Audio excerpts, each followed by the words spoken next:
This is our study on Colossians chapter 1, verses 15 through 23. I have a few notes to give from the text, but before I do, we'll start by hearing it read. He is the image of the invisible God, the firstborn of all creation. For by him all things were created in heaven and on earth, visible and invisible, whether thrones or dominions or rulers or authorities. All things were created through him and for him. And he is before all things, and in him all things hold together. And he is the head of the body, the church. He is the beginning, the firstborn from the dead, that in everything he might be preeminent. For in him all the fullness of God was pleased to dwell, and through him to reconcile to himself all things, whether on earth or in heaven, making peace by the blood of his cross. And you, who once were alienated and hostile in mind, doing evil deeds, he has now reconciled in his body of flesh by his death, in order to present you holy and blameless and above reproach before him. If indeed you continue in the faith, stable and steadfast, not shifting from the hope of the gospel that you heard, which has been proclaimed in all creation under heaven, and of which I, Paul, became a minister.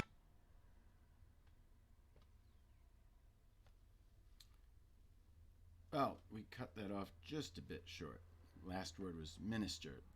This passage is in two sections, the hymn to Christ in verses 15 through 20, and a commentary on that hymn in verses 21 through 23. In scholarly circles, there's a lot of debate about the exact nature of the first part, the hymn, whether Paul wrote it himself or incorporated it in whole or in part from some early church liturgy. We don't need to concern ourselves with that particular debate. For our purposes, these 6 verses are the most exalted description of Christ as Lord in the entire New Testament. As we've seen in the introduction to the letter, the first 14 verses, in this hymn as well, Paul is emphasizing certain features of the real Jesus that will refute the false ideas and philosophies circulating in Colossae, with which he'll concern himself more directly in chapter 2. The first portion of the hymn consists of language exalting Christ for his role in creation. There's particular emphasis here on the invisible elements of the created order, the thrones, dominions, rulers, or authorities of verse 16. These represent the angelic beings that most scholars believe were being touted by the Colossian philosophers as essential intermediaries between God, or the gods, if they happen to be pagan, not Jewish, and humanity. In verse 18, there's a distinctive shift to the role of Christ, not as creator, but as head of the church. The link between the two sections of the hymn is the repetition in verse 18 of the word firstborn, also used in verse 15. In that earlier verse, Christ is described as the firstborn of all creation. Here in 18, he's described as the firstborn from the dead. In the Old Testament, the word firstborn implied both temporal priority, that is, you're the oldest, and sovereignty of rank, you have the preferred inheritance, but even more particularly, a special place in the love of the Father. In the New Testament, the word is used 6 times to describe Jesus, and 2 of those occurrences are in these 4 verses. This passage, the hymn, verses 15 through 20, together with Proverbs 8:22 through 26, which appears to be an Old Testament antecedent for this hymn, were used in the early church by a group called the Arians to defend their teaching that Jesus was not the Son of God, but merely the most eminent human of all history, exalted far above the rest of us by his sacrifice at the cross, but at the end of the day, just another created being. The Arians conveniently overlooked the language surrounding the 2 references to Jesus as firstborn in this passage. Just as verse 15 says that Jesus is the image of the invisible God, the firstborn of all creation, verse 19 follows up on calling him the firstborn from the dead by noting that in him all the fullness of God was pleased to dwell. Paul's making it abundantly clear here. We are not talking about just another creature.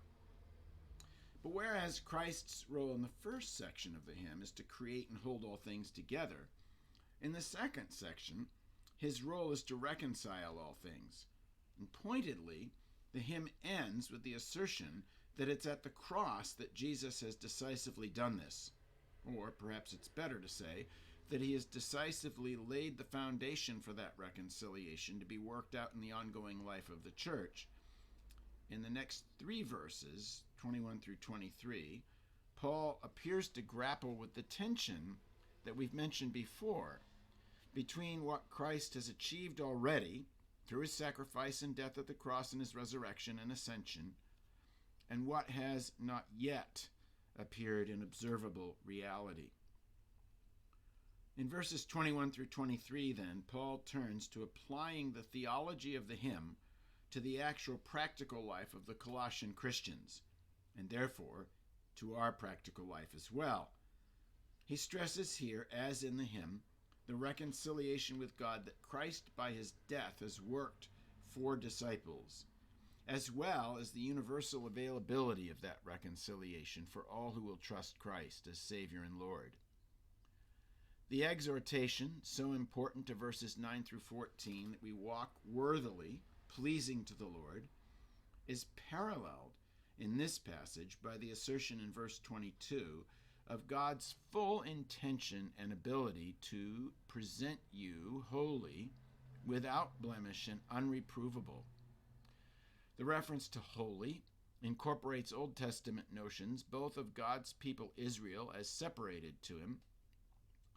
The phrase without blemish is often used in the Old Testament to refer to the purity required for an animal to be used as a sacrifice for sin. Elsewhere, Paul will use the term unreprovable with judicial significance. The thought there is that God is fitting his people and preparing them to meet Christ when he comes. Well, those are a few thoughts on Colossians chapter 1, verses 15 through 23. You want to learn a bit more, then you can come and worship with us or watch online this coming Sunday, and we'll be looking at this passage in greater depth. Until then, the Lord's blessings for you this week.